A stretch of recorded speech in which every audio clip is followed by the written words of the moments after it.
Chers Spotlighters, bonsoir et bienvenue dans votre rubrique News sur Spotlight. Ici, on met la lumière sur tout ce qui bouge dans la culture, la musique et les événements à ne surtout pas manquer. Que vous soyez fan de concerts, de spectacles vivants, d'art et même de mode, vous êtes au bon endroit. Alors préparez vos agendas, on a du lourd à vous présenter pour cette fin d'année. On commence avec une explosion de rythme le 26 décembre. Serge Beno vous invite au brunch des frustrés ou sinon vous a déjà invité. Au programme, il y avait un village. Le show a débuté à 16h. Le concert était exceptionnel. Il a été à l'heure. Serge Beno, il est monté à 20h et vous verrez tous ces détails-là, bien sûr, dans Backstage. Le 28 décembre, rendez-vous au stade Robert Champroux de Marcory pour le spectacle live de Roselyne Layo avec des places accessibles des 3000 francs CFA. Vous pourrez profiter de sa nouvelle sortie Ma dernière relation live et pourquoi pas vous installer dans un salon VIP pour vivre l'expérience confort plus boisson. Pour les familles et les amateurs de Noël, le Noël au parc se tiendra du 20 au 28 décembre au parc des expositions d'Abidjan. Au programme jeux, parade du Père Noël, spectacles vivants, marché de Noël et même une grande tombola. Les passes d'attraction vont de 5 000 à 20 000 francs CFA. Alors préparez-vous à vivre un vrai Noël féerique. Et côté art et mode, notez également que du 22 au 29 décembre se déroulera le Festival international de la mode et de l'art urbain d'Abidjan. Un événement à ne pas manquer pour découvrir les créateurs locaux et internationaux. Passons maintenant aux nouveautés musicales. Cette fin d'année marque plusieurs sorties intéressantes. Roselyne Layo nous livre son single Ma dernière relation, une balade intense à découvrir en live le 28 décembre. Mais avant, je vous laisse avec un avant-goût. Relation, ma dernière relation, amour, soit ma dernière relation. Mix Premier revient avec Sur le côté, un son qui promet de faire danser tous les amateurs de vibe et de coupés décalés. Oh yeah. Je suis plus coulé, je suis suspendu. Oh yeah. Aujourd'hui je roule dans la cour des grands. Oh yeah. Tout est bouloré, le mix de Paris. Tim Peya nous fait également plaisir avec Approcher, Regarder et un morceau spécial Cannes, parfait pour les supporters et les fans de rythme entraînant. On vous encourage à les écouter et à partager vos coups de cœur avec vos amis car ces morceaux vont marquer cette fin d'année. On est là, tu veux pas, c'est Tim Peya là, on est là. Sambo le Tu veux pas, c'est Tim Peya là, on est là. Il y a des palpitations, mes salutations à toute la nation, c'est nous qui fait. Voilà, votre dernier rendez-vous des news de 2025 est fait. Entre concerts, spectacles, sorties musicales et événements culturels, il y en a pour tous les goûts. N'oubliez pas de noter vos dates et de suivre vos artistes préférés, surtout de rester connecté à Spotlight. Bonne fête de fin d'année. Monsieur Yves Atombré, qui est plus connu sous le nom de Yves Nivakin, vous êtes régisseur de spectacle, très connu dans les backstage en Côte d'Ivoire. Aujourd'hui, on a décidé de vous mettre en lumière dans l'émission Spotlight pour que les Ivoiriens, pour que les amoureux de la culture sachent ce que c'est que votre métier, ce que c'est que ces hommes de l'ombre qui pourtant mettent en lumière nos stars. Bonjour monsieur. Bonjour Fatih. Comment ça va? Ça va super bien par la grâce de Dieu. D'accord. Présente-toi à nos Spotlighters. Bonjour chers Spotlighters, je suis Yves Atombré, communément appelé Nivakin. Je suis régisseur général de spectacle. D'accord. Alors, comment on arrive à ce métier? D'ailleurs, d'abord, explique-nous, c'est quoi un régisseur et comment on arrive à ce métier? Est-ce que c'est une formation, je veux dire, à l'école, ou bien c'est une formation théorique sur le terrain? Pour être régisseur, il faut déjà aimer la chose. Un régisseur, c'est celui qui coordonne toutes les activités techniques sur le site. Il supervise les actions de logistique et il a même un regard sur la sécurité de tous ceux qui viennent pendant le spectacle. Il va sans dire que le régisseur gère tous les mouvements de l'artiste. Il gère aussi tout ce qui est mouvement de scène. Le régisseur, c'est en quelque sorte le superviseur général et en même temps coordinateur général d'une activité événementielle. C'est très passionnant, mais ça doit être aussi fatigant et ça doit prendre beaucoup de temps.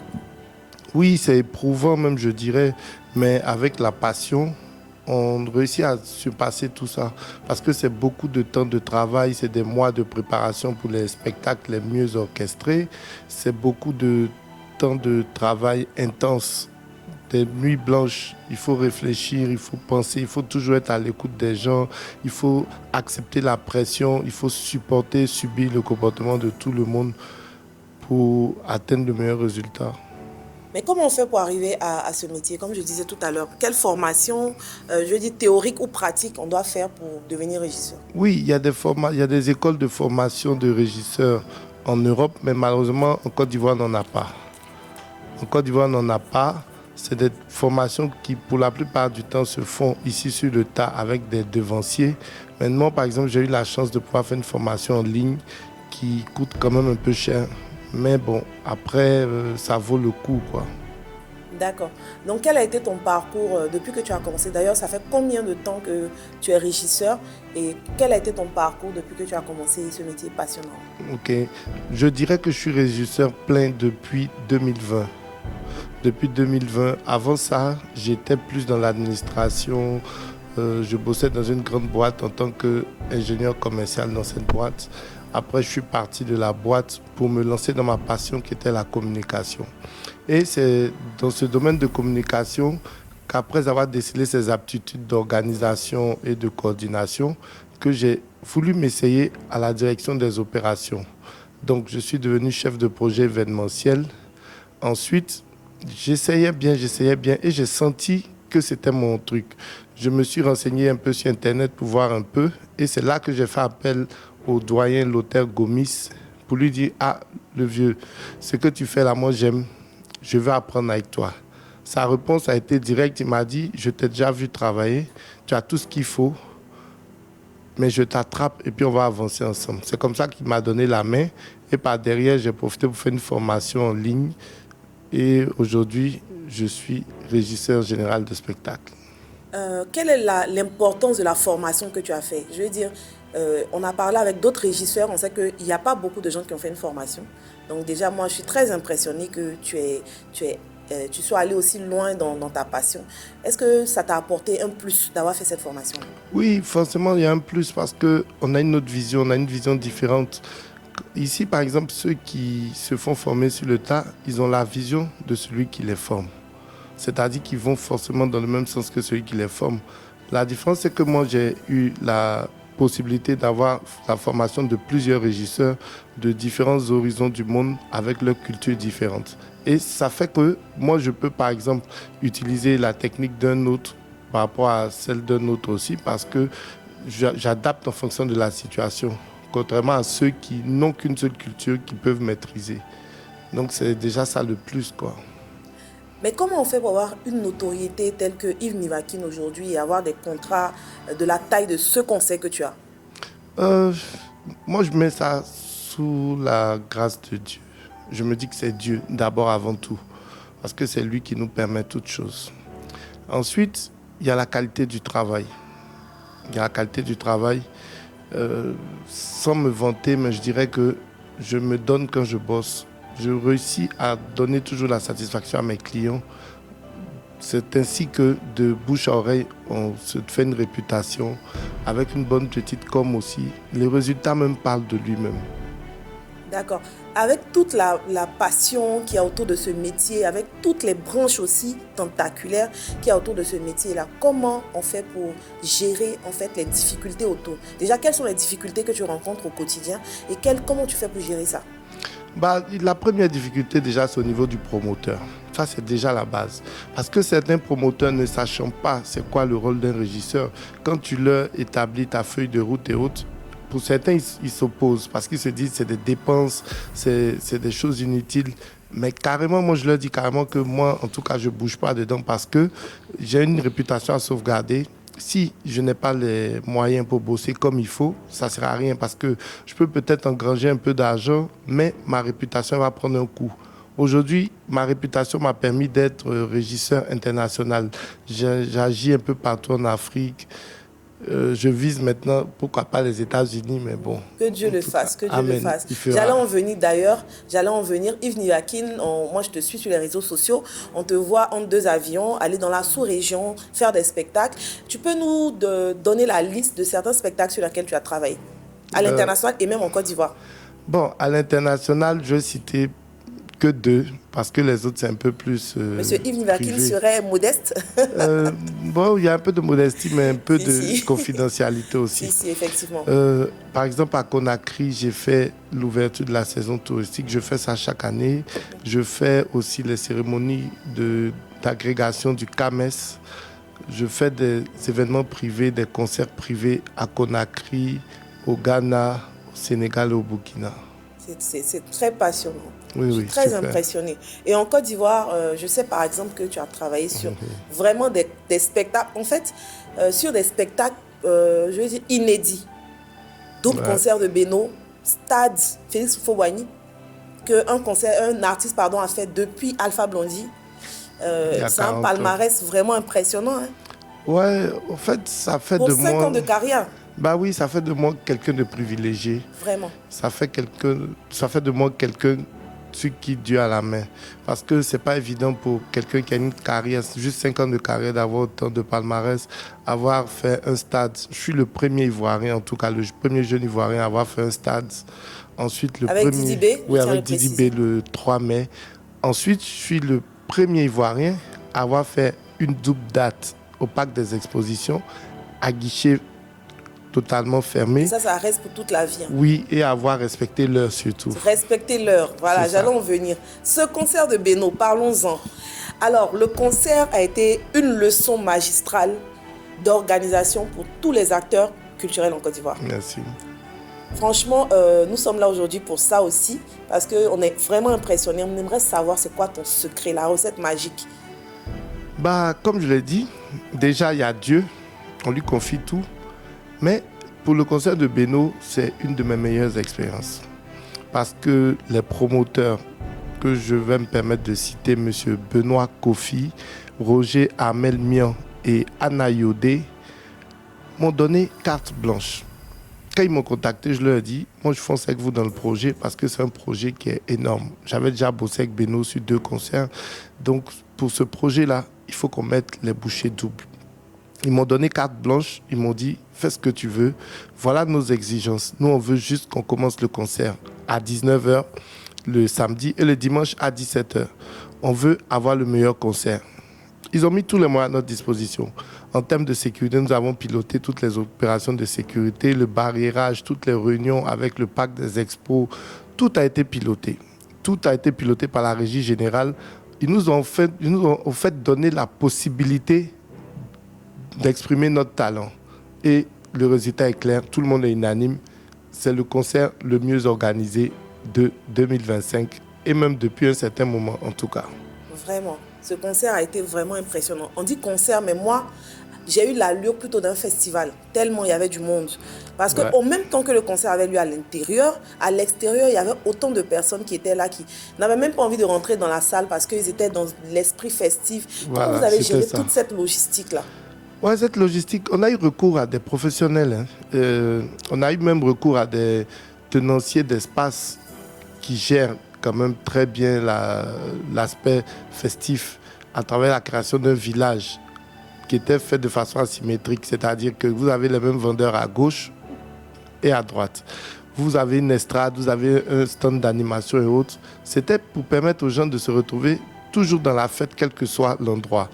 Par exemple, pour le samedi, les heures d'ouverture des portes de la salle étaient 16h, mais le village était ouvert depuis 10h et prêt à recevoir les festivaliers en griffe. Et les gens sont venus, ils se sont amusés. Même après le concert, les gens sont restés jusqu'à 1h, 2h du matin parce qu'ils n'avaient jamais vu ça. Ils sont venus à 19h pour commencer le concert finit à 20h47. Ils sont restés jusqu'au matin pour certains parce qu'ils avaient envie de continuer le show. Et c'était ça le secret, quoi. C'était ça. Vraiment, nous vous remercions, nous les Ivoiriens vous remercions pour ces magnifiques spectacles. Depuis lors, vraiment, chaque fois que Yves Nivakin a sa main sur un spectacle, on remarque que c'est vraiment quelque chose de magnifique, de magique. Moi, j'aimerais que Yves Nivakin regarde la caméra et qu'il donne un conseil. C'est vrai que tu es un jeune dans le métier, mais que tu donnes un conseil à tous les acteurs culturels en Côte d'Ivoire concernant l'organisation. Parce que, voilà, avant tout, je pense qu'un régisseur, c'est le maestro de l'organisation des spectacles. Merci. Chers compères et chers confrères, il faut pour nous-mêmes que nous prenions au sérieux ce que nous faisons. Il nous faut mieux nous organiser, mieux organiser ce que nous faisons, de sorte à ce que notre corporation soit respectée. J'espère en tout cas vous avoir donné le coup de boost en contournant toutes les règles préétablies de l'événementiel en Côte d'Ivoire, à savoir le retard, la mauvaise organisation. Je reste disposé et disponible aussi pour tout échange afin qu'on puisse travailler main dans la main pour avancer. Merci. Merci beaucoup Yves Nivakin à Tombré de nous avoir reçus chez toi pour cette interview exclusive là. Merci pour tout ce que tu fais pour la culture ivoirienne et on espère voir encore des spectacles aussi magiques que celui de Beno et on espère que cela va servir de leçon pour la culture ivoirienne. Merci beaucoup Fatih.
Là, vous pouvez constater, je transpire parce qu'avec Serge Beno, c'est la danse. On danse, on s'amuse, on fait un peu de tout. Et là, moi, je suis quitté à Issia pour les 2 concerts du samedi et du dimanche.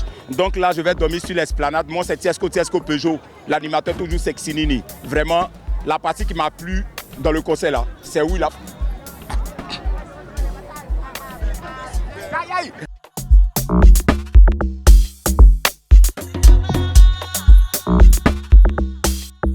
Bonjour à tous, je m'appelle Koulibaly Ivy.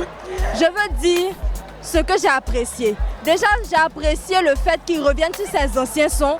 Et puis, on a bien dansé, il a mis l'ambiance, il nous a fait participer, tout ça. Mais ce que je n'ai pas aimé, le concert est fini trop vite. 20h30, on dirait on s'en va se coucher pour partir demain au travail. Alors que demain est dimanche. Mais non. On lui a dit, ah papa, sur les réseaux, on lui a dit, on sait que 2 dates là, ça va te fatiguer. Il faut faire une date au stade. On va profiter, nous tous, on sera fatigués. Dimanche, on se repose, lundi, on va au travail. Il dit que non, que lui, il est en chance. Qu'il va faire 2 dates. Lundi, on va partir au travail au calme. On dit, ok, il n'y a pas de problème, papa. Fais-nous plaisir. Voilà, ça, on est dessus. Serge Beno, c'est comment? Il a bouffé 5 000 de mon ticket. Elle, 5 000 là, c'est comment?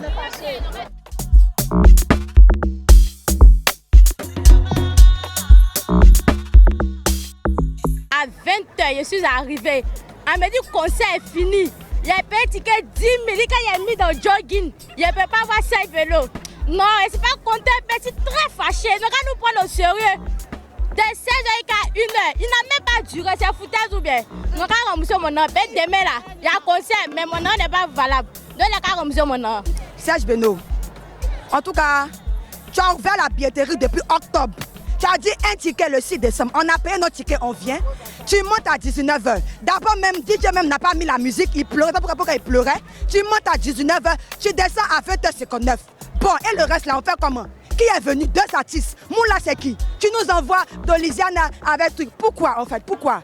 Vraiment, si demain c'est chic qu'aujourd'hui, si demain c'est pour le 7, et chic que pour le 6, on va pas aimer. Merci beaucoup.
Alors, je suis Adou Viadé Nguessan, gérant de l'agence Option Média, responsable communication de concert Serge Beno. Alors, dans l'ensemble, c'était bon, le public a réagi selon nos objectifs.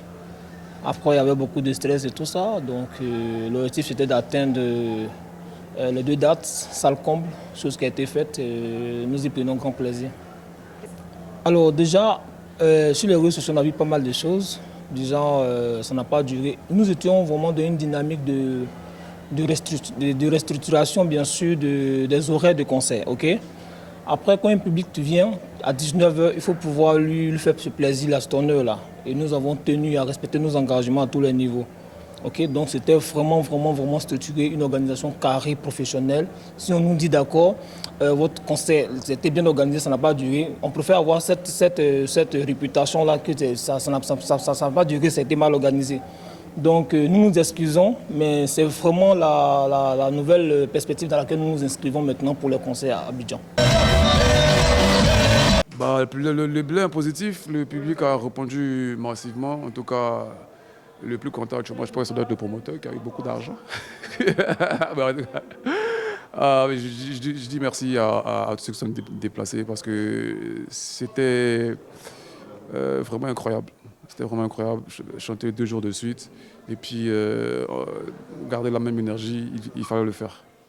C'est lui qui vient en retard se plaint. Pourquoi l'autre arrive à l'heure? Ça leur peut dire qu'on est là. Bon, pardon. La prochaine fois, il vient en retard.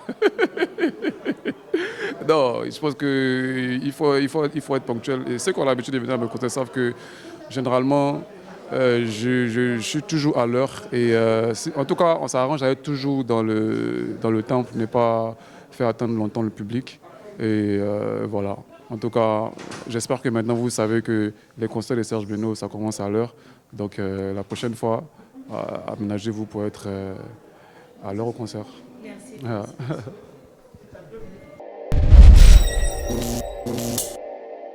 Je suis certaine qu'on vous a donné énormément d'émotions aujourd'hui encore. Merci de rester avec nous. Merci d'être encore plus nombreux à nous suivre. On se retrouve la semaine prochaine pour encore plus d'émotions dans votre émission préférée. Et surtout, n'oubliez pas, ici, on met la lumière sur la culture.